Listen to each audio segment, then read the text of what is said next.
Hello, my name is Penny Jacob, and I'm a physiotherapist at the Neo Kids Children's Treatment Center at HSN Sudbury. And my name is Angela Trache. I'm an occupational therapist with Neo Kids Children's Treatment Center at Health Sciences North in Sudbury. Welcome to our gross motor, fine motor, and independence and self-care skills presentation. First of all, we'd like to let you know what you are going to be covering in our presentation today. So number one, we're going to review the skill development for babies and children between the ages of 0 and 5 years old. We're going to provide you with some red flags to potential problems. Discuss reasons to consider a referral for occupational therapy, OT, or physiotherapy, PT. It's important to note that if a child does not achieve one or more skills at each level of development, that could be a red flag and a referral could be considered. And finally, we'd like to discuss some tips and tricks to encourage development. The information provided in this presentation should not replace the suggestions provided by a doctor, another healthcare provider, or a therapist who is following a specific child. Follow any restrictions on activity that have been provided, i.e., children with Down syndrome will have restrictions, such as no somersaults or limitations on trampoline. Always check with the caregiver. So now we're going to tell you a little bit about what occupational therapy and physiotherapy are. An occupational therapist provides assessment, treatment, and consultation to enable a child's participation in everyday activities with as much independence as possible. These activities may include areas of self-care, like dressing, toileting, feeding, fine motor skills, productivity, learning through play, and leisure, which are play preferences. OTs are also involved with assessment, prescription, and modification of equipment, for example, bath chairs. Recommendations for accessibility within different environments, as well as addressing sensory processing issues that affect function for everyday activities. Physiotherapists, PT, work with the family and other caregivers to incorporate exercise and activity into the child's daily routine in order to develop gross motor skills such as rolling, sitting, crawling, standing, and walking, develop strength, stretch tight muscles, gain endurance, promote balance, coordination, and fitness, improve their walking pattern, and foster independence and increase participation in daily activities and routines at home, school, daycare, and in the community. So we're going to start with gross motor development from birth to 3 months of age. This phase is characterized by reflex-dominated movements rather than active motor control. For example, the ATNR, which is the fencer position, which should be gradually replaced and with active movements during this age range. The child will start to have beginning head control. They'll start to be able to hold their head in line with the body while lying on their back. Flexed posturing of the limbs gradually wanes due to the pull of gravity. This will lead to a gradual straightening of the body. They're able to lift their heads up when held on your shoulder. They're able to lift their head up when on their tummy, and you'll see that at the photo at the top left corner. Movements may also include kicking and turning the head from side to side, and you'll see that in the photo in the bottom right corner, where the baby's able to turn their head both ways. Now we're moving on to gross motor development from 3 to 6 months. At this point, the baby is able to keep their head in midline and bring their hands to their chest when lying on their back. You'll see that in the photo at the bottom right. The baby strengthens their abdominals in this position by reaching towards their knees and then towards their feet. They're able to lift their head and support themselves on their forearms on their tummy. So you'll see that the photo at the top left. Babies should be spending lots of supervised awake time on their tummies. From here, the baby will start to push up onto straight arms, as well as reaching and pivoting. Our baby will learn to roll from back to stomach and stomach to back. They'll be able to hold their head steady when supported in sitting position. The baby should have sustained head control at this point. Baby is able to sit on the floor with support, and then they start to be able to prop forward on their hands. They start to be able to support weight on their legs when supported in standing. We can expect some knee bending and straightening at this point. The baby is preparing to get up onto hands and knees. Babies should have limited time and equipment such as swings, bouncy chairs, or other seaters at this point. We want lots of supervised floor time so that they can practice and learn the expected gross motor skills. So now we're going to give you your first red flags to potential problems for babies birth to 6 months of age. So number 1, baby is unable to hold the head in the middle when lying on their back. Number 2, baby is unable to turn the head completely to both sides when lying on their back. You're noticing a lot of liquid loss when they're drinking from a bottle or a cup. Number 4, asymmetry. That's a difference between the two sides of the body. It is important that babies develop their skills to both sides of the body. For example, rolling to both sides, reaching with both arms. If they're showing a preference for one side of their body, this is an asymmetry and is a red flag. Asymmetry should be looked for throughout all stages of development. You also may notice that their hands remain fisted or their thumbs tucked into the palm. And when lying on their back, the arms remain out to the sides. So next we're going to move on to gross motor development 6 to 9 months of age. So at this point our baby is able to sit on the floor without support. They've developed the balance needed for unsupported sitting, which leaves their hands free for playing. They can move to sitting in different positions, so side sitting with both legs to one side or long leg sitting with legs in front. One of the positions that we discourage is W sitting, where both feet are out to the side. This is because it locks them in position and does not allow them freedom to move in and out of positions. And also the child does not need to use their abdominal or their trunk muscles, which is important. It is also not a healthy position for the hip and knee alignment. At this point, the baby is able to move from sitting to lying on their own, and you see this in the photos at the bottom right, where the baby's sitting, then side propping, and then further down to side prop, and then they go to their tummy. The child is able to move themselves forward on their tummy or roll continuously to get an item. They're able to get onto their hands and knees, which is called 4-point kneeling, and you can see that at the top left photo. They start to be able to crawl on hands and knees, and they're able to stand with support, which you see in the photo at the top right. The child may be able to hold standing position when placed at a support, but we may not yet see them be able to get into standing on their own. So next we have gross motor development from 9 to 12 months of age. So from this position, the baby's now able to get up into sitting on their own. They're able to pull to standing at furniture and lower themselves back down with control, and you can see the photo pulling to standing at the top right of the slide. They're starting to be able to walk holding onto hands or cruising along furniture, which is walking sideways. And you can see the photo of cruising in the middle right of the slide.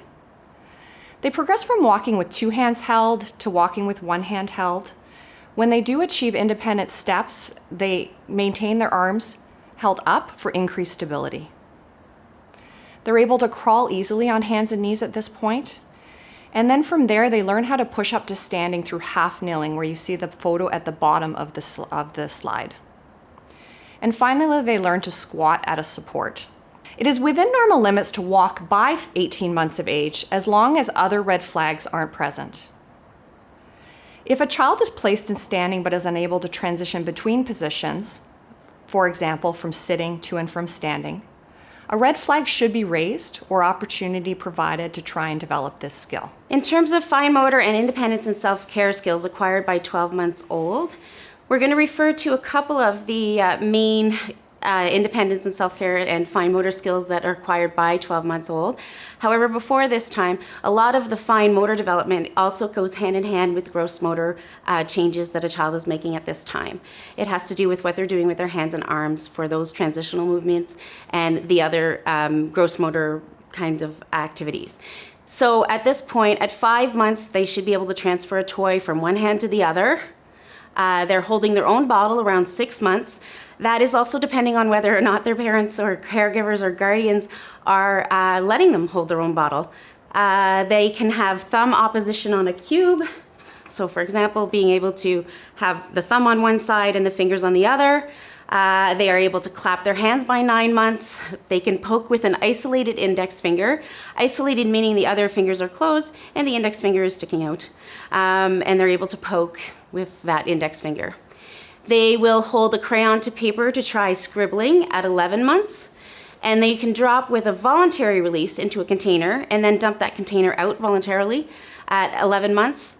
Also at 11 months, we're looking at them starting to develop or having developed a neat pincer grasp, which is actually holding items between their thumb and index finger. They're also finger feeding at 11 months, and they begin to initiate some spoon feeding at 12 months and able to remove their socks, sometimes even if we don't want them to, at 12 months. Red flags to potential problems, 6 to 12 months. Number 1, the child is unable to sit unsupported. Number 2, asymmetry again, always watching for a difference between the two sides of the body. Number 3, if a child has to be placed in sitting or standing and is unable to transition between positions. And number 4, if you have a child who's not pointing, waving, or grasping toys.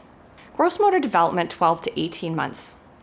So now we have a child who's able to walk forwards on their own, including stopping, starting, and turning. They're able to throw a ball from standing without losing their balance. They're able to assume and maintain a kneeling position on their own. You can see that in the photo in the top right. They're able to squat in play and return to standing on their own. You'll see the photo at the bottom. From here, they start to walk backwards or sideways. They learn how to crawl upstairs. You see the photo in the middle. And they begin to run stiffly or walk faster. In terms of fine motor development for 12 to 18 months, at this age, they're able to place small items into a bottle, like Cheerios. They're able to stack 1-inch blocks about this size, stacking up to about 3. They can place pegs into a pegboard and a round form in a form board. They're able to scribble with a crayon, however, they're using a palmar grasp, basically with all the fingers wrapped around the pencil, or the crayon or the marker, and we would call it a fisted grasp as well. They're also able to turn pages of a board book. In terms of self-care development for 12 to 18 months, they're beginning to pull up and down large zippers once the zipper's been started. They can place and remove their hat, again, often taking them off when we don't want them to. They can push their arms and legs through the sleeves and pants. They drink from an open cup with some spillage or drink with a straw. And they're beginning to feed themselves with a spoon, but it's very messy at this point. Red flags to potential problems, 12 to 18 months. Number 1, at this point, if a child does not have interest in smaller toys and sounds they make, this would be a red flag.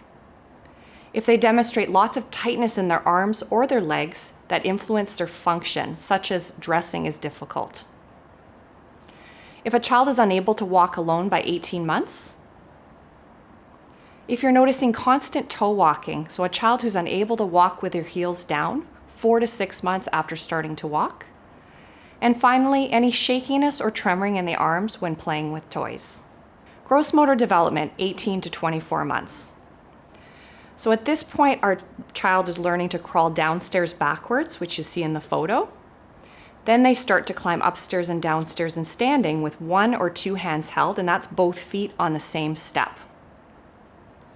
They're able to seat themselves in a small chair, and they're able to start to jump on the spot without hand support, clearing the feet from the ground. For fine motor development for 18 to 24 months, at this age, they're able to build a block tower with up to 6 or 7 of those 1-inch cubes. They're now able to place the cubes with more precision, so they can actually put more on without the cubes all falling down. They can place now the circle, square, and triangle into a shape sorter, and they're using crayons to draw a vertical line. They're able to snip paper with intro scissors. However, again, this one is dependent on if the guardians, caregivers, parents are allowing them to use scissors, because for some children, this might be a safety risk. For self-care development for the 18 to 24-month-old child, they're able to take off their clothing independently. We'll often see this at bath time, if they enjoy bath time, that they can get their clothes off pretty quickly to get in there. They'll begin to use a fork and a spoon with their palm down. They're drinking from a cup without assistance. They may begin to indicate the need to use the potty, and they're starting toilet training. And they can help push down their pants from standing for toileting. Red flags to potential problems by 2 years. First off, if you have a child who's clumsy, who has excessive tripping or falling compared to their peers. Again, we have asymmetry, so always looking for a difference between the two sides of the body. Muscles that feel too tight, which would be rigid, or too loose, which would be floppy, which you're noticing is impacting function. Not achieving developmental milestones within a 6-month range at any age of development. There's a range for typical development For example, a child learning to jump may learn this skill at different times, but should have the skill within 6 months of expected. Gross motor development, 24 to 30 months. So now we have a child who's able to walk well and is starting to run faster, which you see in our photo. They're starting to climb upstairs and downstairs and standing with supervision only, both feet on the same step. They are able to kick a large ball. They're starting now to jump down from a height of 5 to 15 centimeters, which is 2 to 6 inches, with their feet together.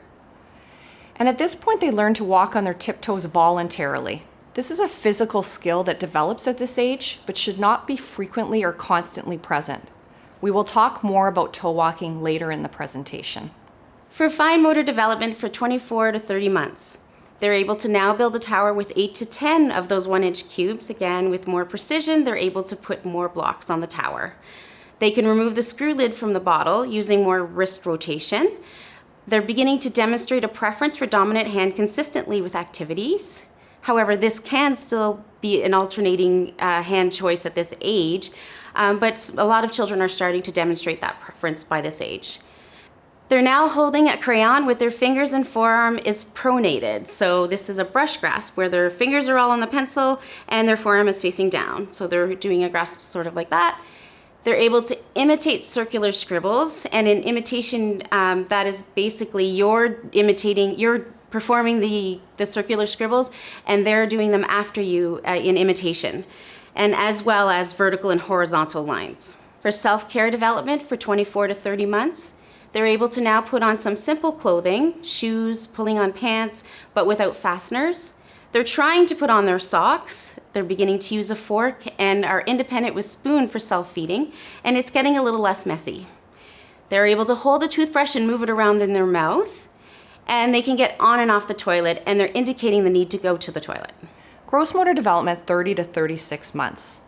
So at this point, our child is developing improved balance, and they're able to stand on one foot for 1 to 2 seconds.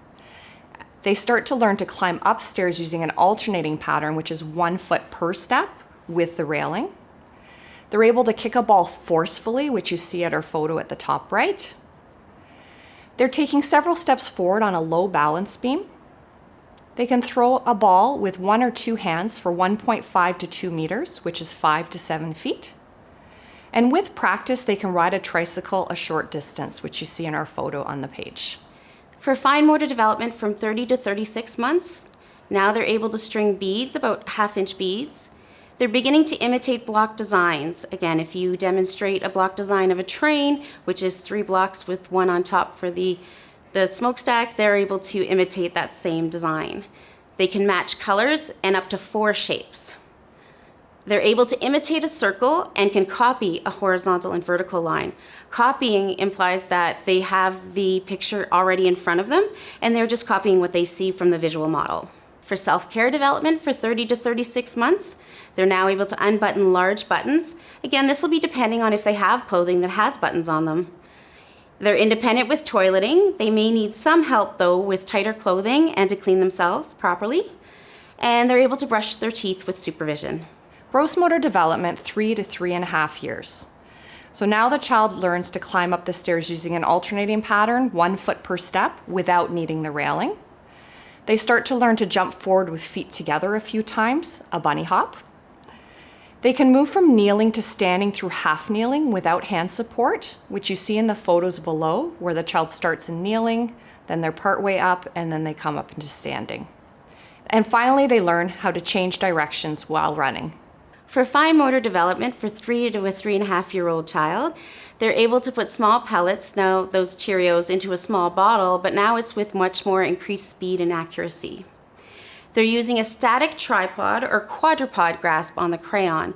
So that's with the thumb, the index, and the middle finger, or a quadrupod grasp, meaning the index and middle are on the crayon, and as well as the thumb, and the pencil is resting on their ring finger. So when we talk about a static grasp, it means that they're actually drawing and coloring using more wrist movements and arm movements as opposed to freeing up their fingers to print or color or draw. They're able to copy a horizontal line and a circle. They're imitating and then able to copy a cross, which means they're able to intersect a horizontal and a vertical line. They're cutting with a forward motion and can cut across paper one side to the other. They're progressing to cutting along a straight line, more along the lines of a 3.5 years old. And they're able to isolate their thumb and to lace holes in a lacing card. Gross motor development, 3.5 to 4 years. So at this point, they now have learned to climb downstairs using an alternating pattern, 1 foot per step with the railing. They're starting to jump down from higher heights, so 30 centimeters or 12 inches, with their feet together, landing securely. They're able to walk on a straight line without stepping off for 3 steps. They start to be able to hop on a preferred foot 3 times, which you can see in our photo. And they learn to throw a tennis ball overhand with a forward step. For fine motor development from 3.5 to 4 years, they're able to isolate their finger movements now, so the whole hand it no longer works as a unit, making it a little bit more functional to do certain tasks. They're able to complete an 8-piece form board and a 6-piece simple puzzle. They're able to screw and unscrew the lid off of a container using a more refined wrist rotation movement. They're able to cut along curved and angled lines, and they can draw a person with a head and limbs. Often the trunk is missing. So these are our lovely drawing of people that have a head with arms and legs attached. For self-care development for 3.5 to 4 years old, they are still requiring assistance with some closures like snaps for laces, for starting their zipper, and orienting their clothing. They're able to unbutton regular sized buttons. They're independent to self-feed with a fork and spoon, and they're neater eaters now. And they can wash their hands independently. Gross motor development, 4 to 5 years. So our children at this point are now climbing downstairs using alternating pattern, 1 foot per step without holding the railing, which you can see in our photo. They walk well forwards on a 4-inch wide balance beam. They can stand on 1 foot for longer periods, 6 seconds on each foot, which you see in the photo on the top right. They learn to gallop like a horse with 1 foot in front. They start to jump forward for longer distances, 26 centimeters or 10 inches. And with practice, they're able to ride a tricycle well. This includes starting, stopping, and turning. The child may progress at this point to a bike with training wheels.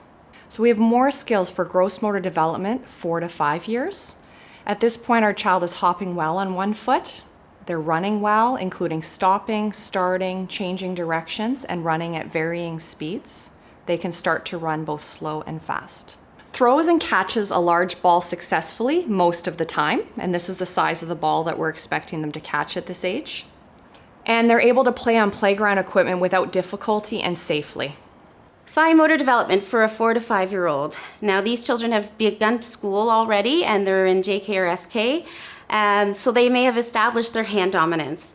They are building with Lego, Connects, and other building type toys. They're able to touch each finger to their thumb. They can complete dot to dot puzzles, and they can copy across a right diagonal, a square with directional changes, a left diagonal, and an X, and they're developed in this order. To continue for 4 to 5 year old, they can also print their name. They can color mostly within the boundaries. They can draw a stick person. They have a mature grasp on their pencil. This is a pencil grasp that includes the index, middle, and thumb on the pencil. And the difference from the static tripod grasp that we were looking at before is now they have dynamic finger movements. So they're able to move the smaller muscles of their fingers in order to move their fingers instead of their whole wrist and arm. The other difference being that they have an open web space. That's where their pencil is going to be resting in the web space, and it's open, it's not all closed. They're able to cut out simple shapes like a circle and a square. In terms of self-care development for our 4 to 5 year olds, they're able to dress independently now. They're beginning to tie shoelaces. They're independent with their zippers, including starting them. Should be able to button and unbutton independently. And they're independent with toileting during the day. So now we'd like to talk about when to consider a referral to physiotherapy or PT. So first of all, the one thing we mentioned throughout the entire presentation was asymmetry. So always looking for a difference between 2 sides of the body. So that would be a reason to consider a referral. If their neck, their trunk, or their leg muscles feel too tight, rigid, or too loose, floppy, that is a second reason. If you see constant toe walking, a child being unable to walk with heels down 4 to 6 months after starting to walk. If you're noticing clumsiness, excessive tripping or falling compared to peers. And not achieving developmental milestones within 6-month range at any age of development. When would you want to consider a referral to OT? So we would be looking at referring a child that has asymmetry in their arms, meaning a difference between the two sides of the body. They should be able to do something with each side of the body that they can do with the other. So again, if they can raise their arm with their right hand, they should be able to raise their arm with their left. We would also look at referring if the arm muscles feel too tight or too loose, or if there's significant difficulties with self-care skills or fine motor skills compared to their peers. If they have tremor or shaking visible in arms with some frequency and consistency, and it interferes with fine motor function, that would be another reason to refer. We also would look at significant sensory concerns, including continuous mouthing of objects, extreme responses to environmental stimuli, difficulties with transitions, etc., that interfere with daily function. And finally, we'd also consider feeding concerns, only if they're not acquired according to developmental age. So some of these activities that are listed below are things that they aren't able to do at certain developmental ages, so we would be looking at a delay significantly in these activities that hasn't resolved. So again, they're not able to hold a spoon or fork and bring it to their mouth. They're not able to drink from a straw or open cup when they're supposed to be. They're unable to keep food in their mouth with lots of spillage. They cough frequently when they're eating or drinking, and they don't tolerate different textures or unable to chew food before swallowing. Again, usually looking at if there's about a 6-month delay from when they should have achieved those developmental milestones.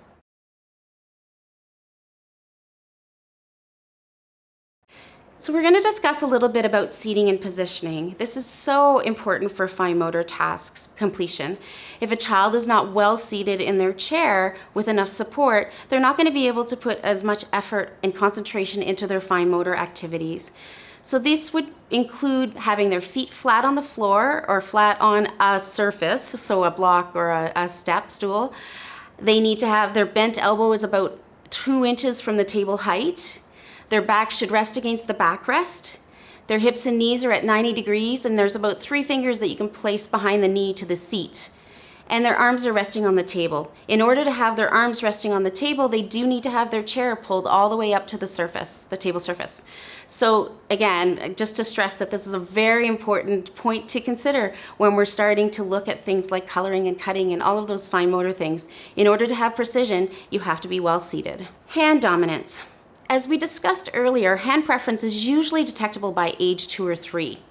It's important to establish hand dominance once the child begins to have printing demands at school. We want to make sure that we're strengthening the muscles and providing opportunities to increase their abilities with their hand that is more dominant so that they're not trying to do this with both hands at the same time. To help with determining which hand is the dominant hand, you can present objects in the middle and note which hand they use most often initially for coloring, drawing, cutting, eating, and ball play.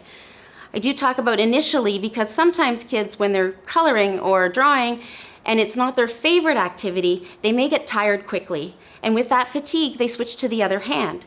So I want you to be looking at what happens where they choose first. So what hand do they normally go to when you're showing them something to start the task? Some children will prefer to color or print with one hand and cut with the other. This is okay. However, they should be encouraged to use the chosen hand for the chosen task to develop the skills necessary. I've often seen a lot of kids that are left-handed for printing and coloring, but actually are right-handed for cutting. It could have to do with having right-handers around them when they're looking at cutting.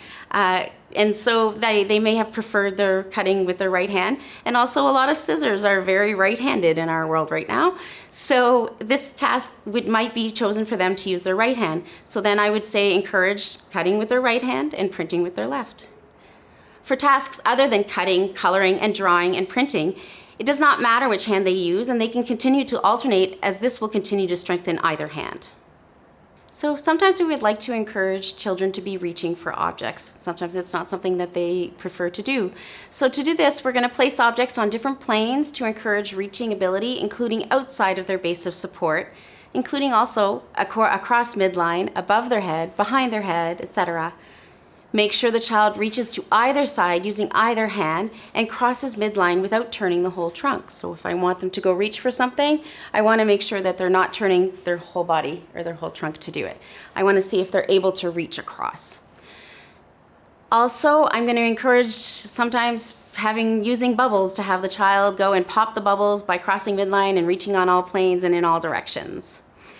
For painting and coloring, we could use a mural or a vertical surface like an easel to encourage long strokes, drawing a rainbow from one side to the other. And that will help also with encouraging reach. And another activity is hanging up a coat or a bag on a hook and placing the hook a little bit higher, or pulling paper towels from a dispenser. For supination, which is actually just a fancy word for saying turning the hand and the forearm over, we can have a child using the pump soap with one hand under the soap and one hand pumping the soap out and with the palm up. We try to encourage alternating hands so that you're making sure that they're able to turn over both hands completely. We could place stickers in the palms of their hand and encourage a peekaboo game where they'd want to turn their hand over to show us the sticker or the smiley face. Or in the same way, having them turn their palm up to receive an object. So if they're wanting to get a treat or a toy and you're handing it to them, wait until they can turn their hand over and show you their palm. And you can also have them pour into containers from one to the other by turning your forearm from one direction to the other. So if I want to help develop a child's pincer grasp, if they're not doing that neat pincer between the index finger and the thumb, what I can do is I can hold an object up and have them come to reach to grab it and make sure that they're holding it in the way that I want them to hold it before I let it go. And that way I can be encouraging that pincer grasp or a tricrod grasp or a radial digital grasp, which are all different ways of holding onto objects.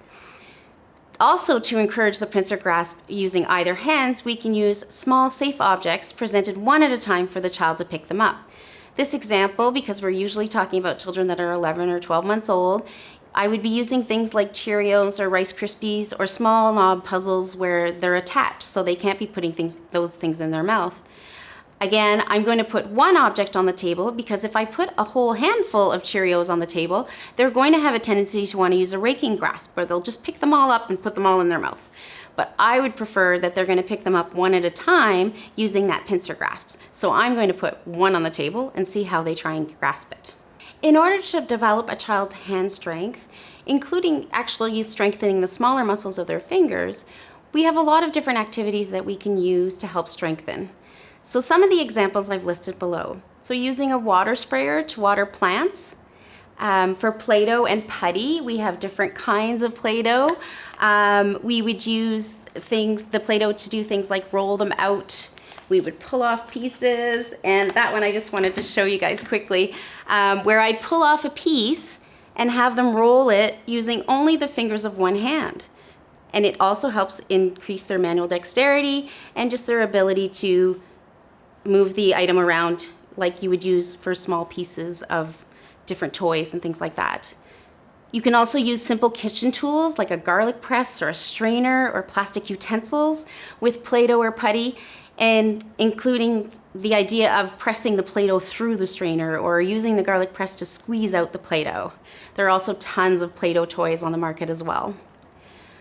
We also would encourage using resistive toys. And the first one is the Velcro fruit. Again, for the younger child, this is a toy that's easily available, where they have to use two hands and pull, and it requires a little bit of strength.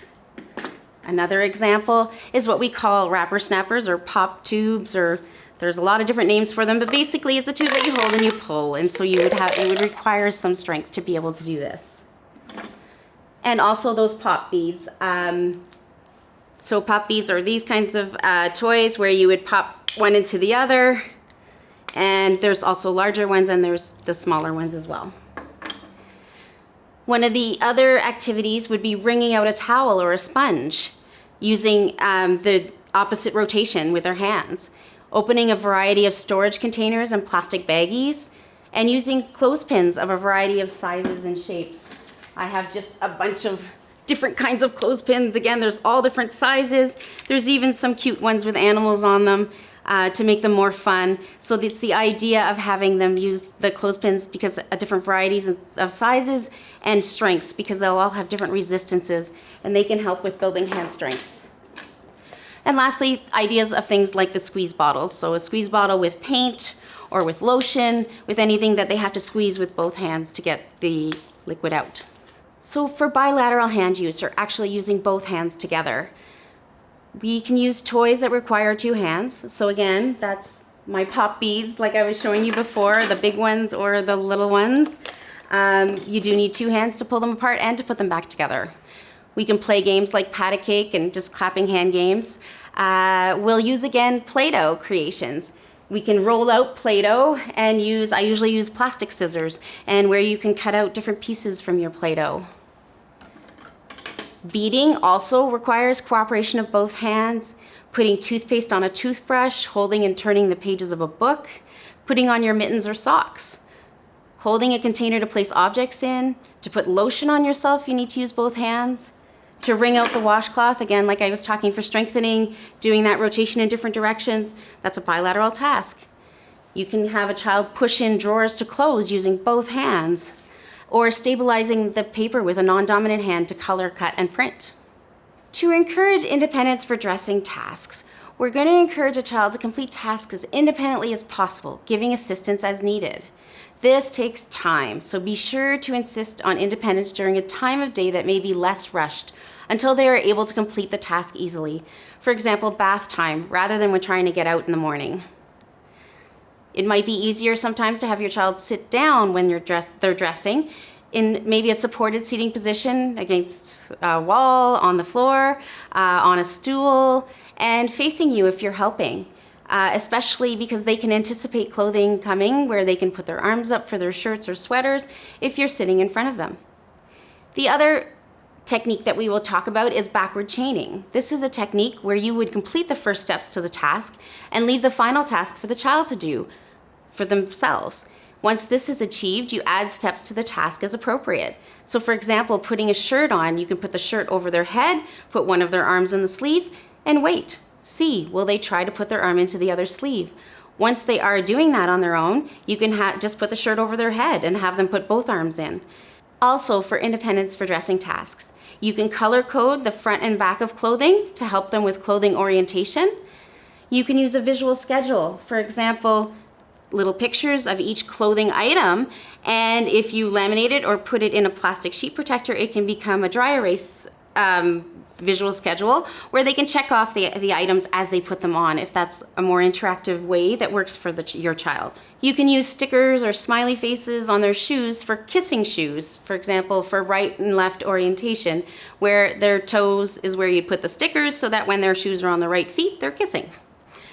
You can dress the weaker side first. So if your child has, or the child that you're working with has one side that is easier for them and one side that's not so easy, you would dress that weaker side first and have them undress the weaker side last.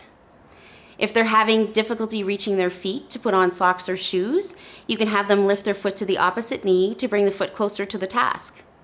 The same thing with tying up zippers. If they're having a hard time reaching the bottom and staying standing to do up their zippers, you can have them sit down and bring the zipper closer to them. The use of a key ring as a zipper pull, especially when you have one hand that's working better, can be helpful. So I can even just use the key ring part. It makes it have something more to hold on to when the child can pull up their zipper easily. But there are also on the market some commercially available zipper pulls. Also, summer is a great time to encourage dressing independence as they don't require as much clothing. In order to encourage independence for feeding, I have a couple of suggestions. First, we can try a built-up handle and a small bowled spoon if the child is having difficulty controlling the food or the spoon. Often a regular spoon, the handle is too thin and they are not able to really control it very well. So we can use a spoon, built-up handle, smaller bowl, and they're better able to control it. Also, we'll see often children having a hard time turning their wrist to put the food directly into their mouth. We can use then a spoon that actually can angle. So for a right-handed angle or spoon user that we need the angle, we would angle it like this, and then they can scoop and put it into their mouth directly without having to turn their hand. As they get better at doing this and more successful, you can actually change the angle of this particular spoon or any other spoon that we've bent to an angle back to a regular straight spoon, and they can have the built-up handle still to have more control. When they're really successful at this, we can start changing it over to a regular spoon. We might have to use hand-over-hand assist for spoon and cup use so they can get the feeling of what it is to be feeding themselves and drinking by themselves. Children typically give up the bottle by age 2. If they're attached to a bottle, the child may be more willing to try a soft spout sipper cup. A child with difficulty sucking from a non-spill cup, because it actually requires a little bit more strength in sipping, they might actually have to have that non-spill disc removed, or using a cup without it. We can use Dysum or a non-slip mat. So we can get this non-slip matting anywhere. We can put it under the bowl for a child that's not holding onto the bowl, and the bowl is moving around as they're trying to scoop their food. So something like the non-slip mat will keep the bowl in place and will make it a little bit more successful. When they're finger feeding, we might be giving them small, safe pieces in order to encourage that pincer grasp as we talked about before. We can encourage cutting development with children by doing first some pre-cutting tasks. This helps practice the open and close movement with the thumb opposing the fingers. We can do this using a spray bottle, like to water plants, or using food coloring or paint to do a paint mural. We can try large tweezers. So see, these are some of the examples that I have. Some of them easier to push together, some of them a little bit harder. But there are tons of different kinds of tweezers or tongs that we can use to pick up things like cotton balls or pom-poms and carry them over to a container to sort little items.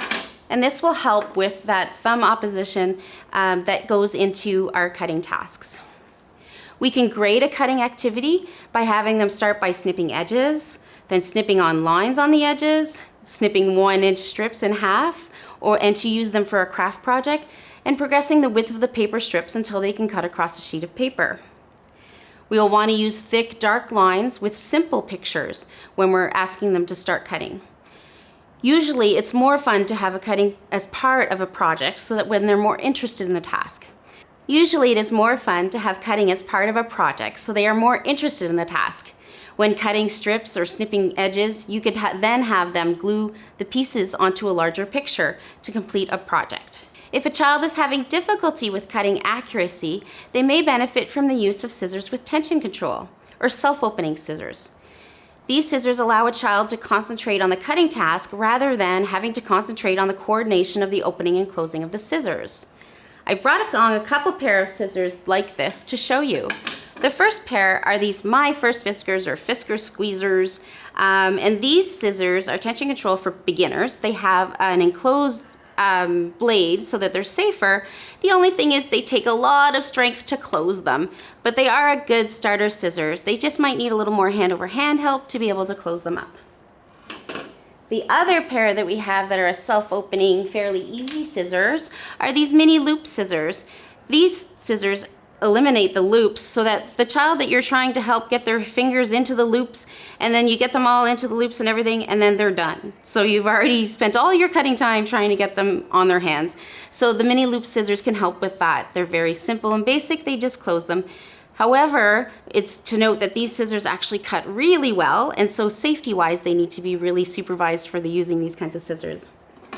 The last ones are called Koopy scissors, and this is usually used with our older kids, and these can be purchased again at many different stores, and their tension control or self-opening is activated by pushing the triangle, and then once I close the scissors and let go of the pressure, it will open them again automatically.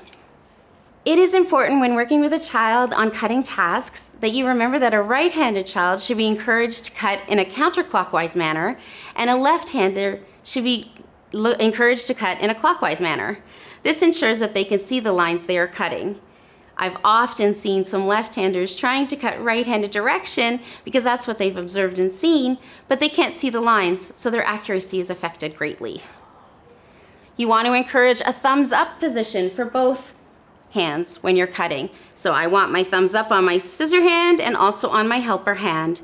So in order to encourage that for a child that continues to hold one hand or the other upside down, we're going to maybe put stickers or a visual cue on their thumbnail and remind them that it should be visible when cutting. In order to encourage a more tripod or more efficient pencil grasp with children, we will want to encourage the little and the ring fingers to be tucked into the palm when they're doing the task. So what we can do is we can place a cotton ball or a pom-pom or a sticker in that palm area here, so that when they hold on to that and they're holding on to their crayon or their pencil, those fingers remain tucked into the palm. That will help with encouraging the use of those other 3 fingers. The other way we can encourage a tripod grasp, especially if we have a child that doesn't want to hold on to something on that side of their hands, is we can try either cone crayons, which are crayons like this in the shape of a cone, where they have to hold them mostly with those fingers and turn their hand over, and it's a more functional grasp than a fisted grasp. The other way is to use really short tools. So we can break crayons, but sometimes kiddos don't like to use broken crayons because they're broken. So I found there are many different kinds of crayons on the market that can actually meet that need. There's something like this, a stacking crayon, where they have to use just one piece. When they have just that one piece, they have to hold it with these fingers to be able to use them. So that gives them a much more tripod grasp.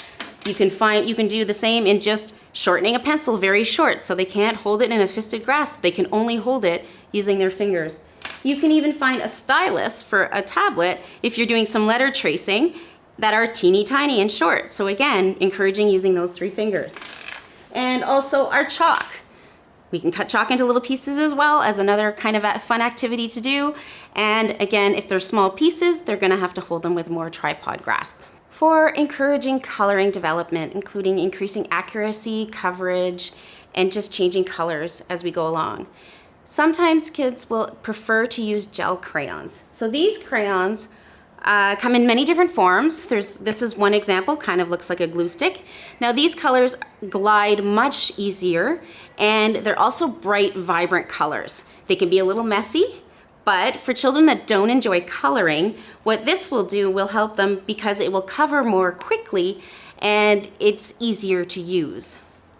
We will also encourage the use of tactile or bold outlines. So a tactile outline on a picture would be using something like school glue and letting it dry around the edges, or even a glue gun to put edges or borders around the picture so that the child will feel the line as they're coloring and might be less likely to color outside the lines. You can also use pictures with a black background like the one on the slide. This picture is achieved by cutting out a very simple picture that we want them to color, putting it on the glass of the photocopier and letting it be exposed to the light so that where the picture is, you will have white, and then the rest you'll have is the black background. And finally, the other kind of picture that I'll use is what I refer to as a partially colored picture. And that's like the one in the bottom of the slide, where there's just one little shape part for them to color. So they have to match the rest of the item that's already partially colored. And I can be a little more picky in getting them to cover the entire area because it's not the whole picture they have to color. I can modify the size of the pictures, larger images if you want to practice targeting the image for a younger child, or smaller images if you want them to practice coverage and staying within the lines a little bit more. They should be encouraged to imitate participation in coloring tasks, especially if they're not really enjoying tasks, and even just to watch to see how coloring strokes can be changed for the different pictures that you're coloring.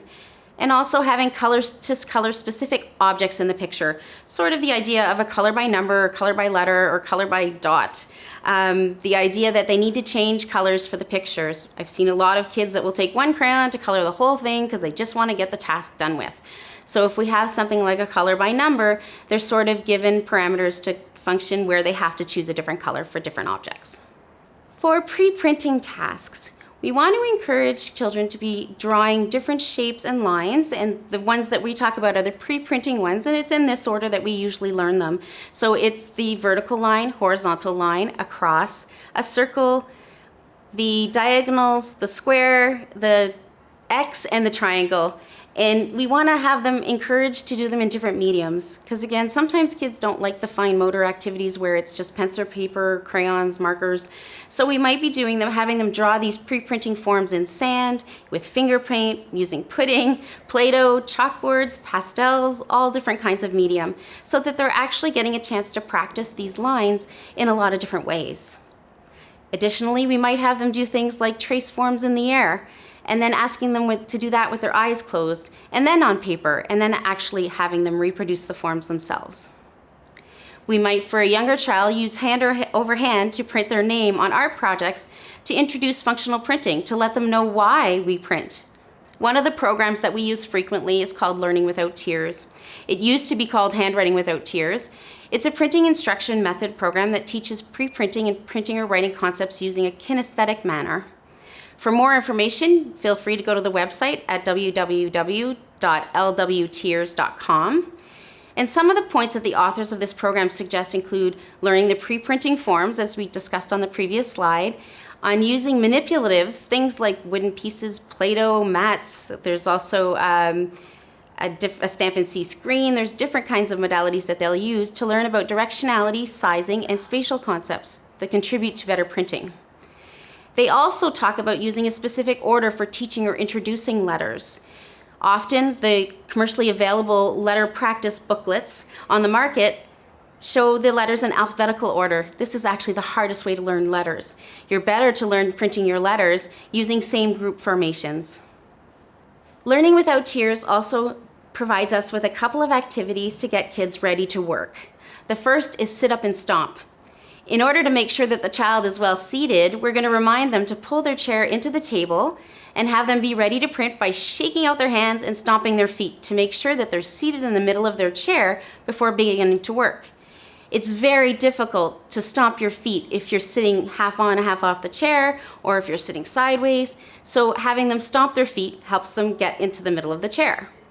The arm movements will help make sure that their trunk is straight, and the chaos will let the child release some energy to better concentrate on the task. So we'll also use some hand warm-ups from that Learning Without Tears program. These are just some quick activities to do with their hands and arms just to get them ready to work. We'll do activities like push palms, pull hands, and hug yourself tightly. Again, providing some deep pressure input to get ready to write. Encouraging gross motor development. So now we'd like to give you some ideas of things that you can try out with your children to help their gross motor development. Number one, participation and fun should always be encouraged over skill achievement and competition. Learning strategies. You may need to try a variety of methods to find the most successful one for your child. Some kids may learn by seeing, others may learn by doing. We all learn differently. Provide support as needed as they learn a new skill. So the first way you can do that is by providing a visual demonstration, by showing them how to do the activity by doing it yourself. The second idea is to orient your body in the same direction as the child, so face the same way as the child to show them the skill. And you can see this in the photo where I'm showing a child how to do a jumping jack. Provide simple verbal cues. When you're teaching a child to catch, you can say 1, 2, 3, catch. You can also say look at the ball. And if they're learning to target, look at the target. Provide manual cues. Physically move the child's body with your hands on. So example, hand over hand for overhand throwing, lifting one of their feet up for hopping, hand over hand for catching while standing behind the child, which you'll see in the photo at the bottom left. And finally, task planning and breakdown. Many motor skills have several parts. When a child is having difficulty completing a task, they may find more success in practicing each part separately first, and then gradually adding the parts together. For example, jumping jacks. You might just do the arms only, then the legs only, and then both. So this is more ideas to encourage gross motor skill development. Give praise and be positive. Good try. Nice work. Compliment the activity and not the child. Say, good try versus good girl, good boy. Practice and repetition. Some children need more time to practice a skill in order to improve.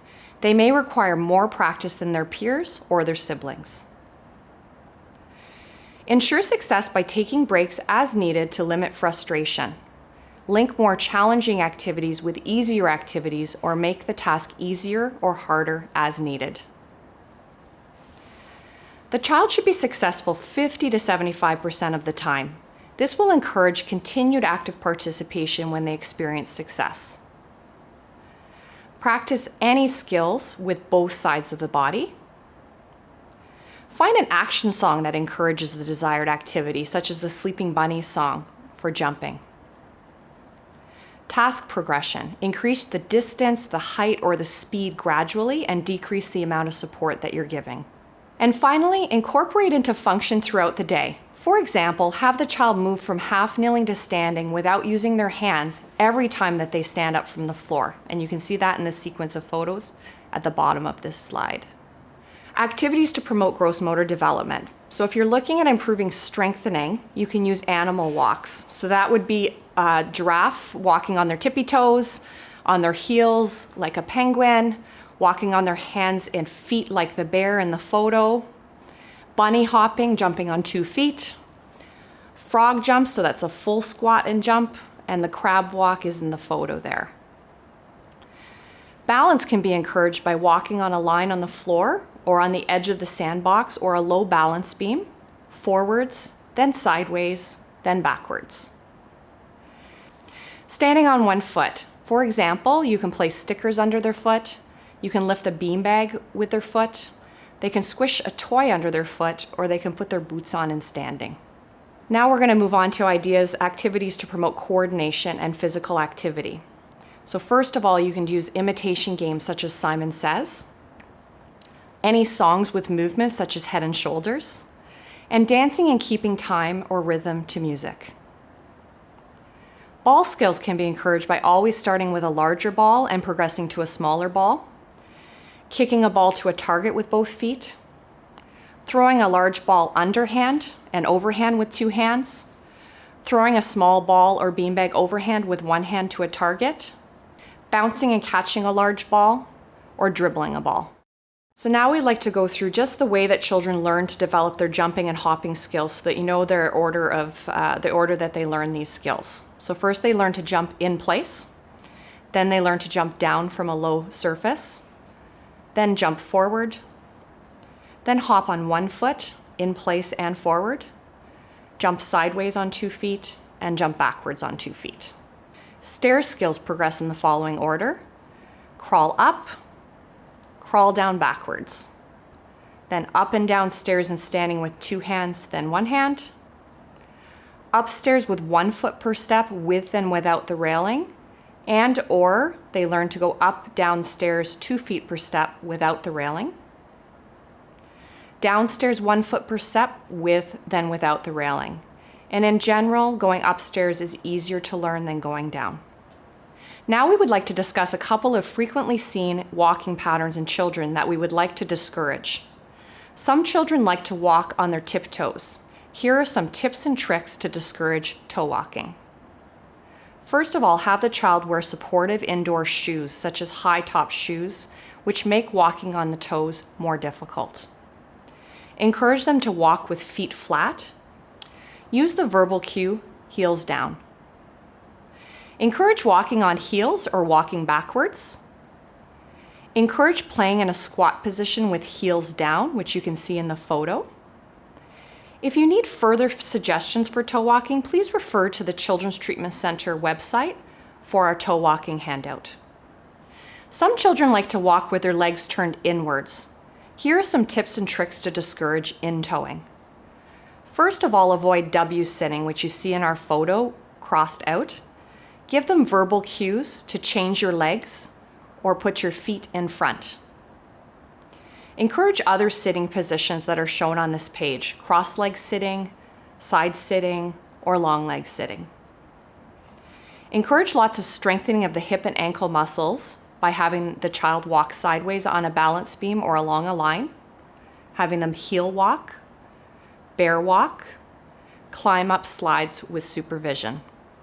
If you need further suggestions, please refer to our Children's Treatment Center website for our in-toeing handout.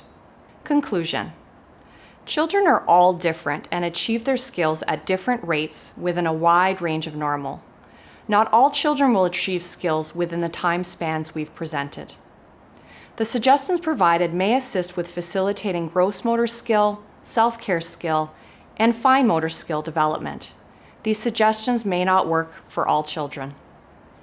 A referral for OT or PT should be considered or may be initiated when significant concerns are noted in development and function. For more information or references, please do not hesitate to call 705-523-7120 or go to www.chc.ca. childrenstreatment.ca to see our resources that include tip sheets and pamphlets. We hope that the presentation provided you with the needed information. Thank you.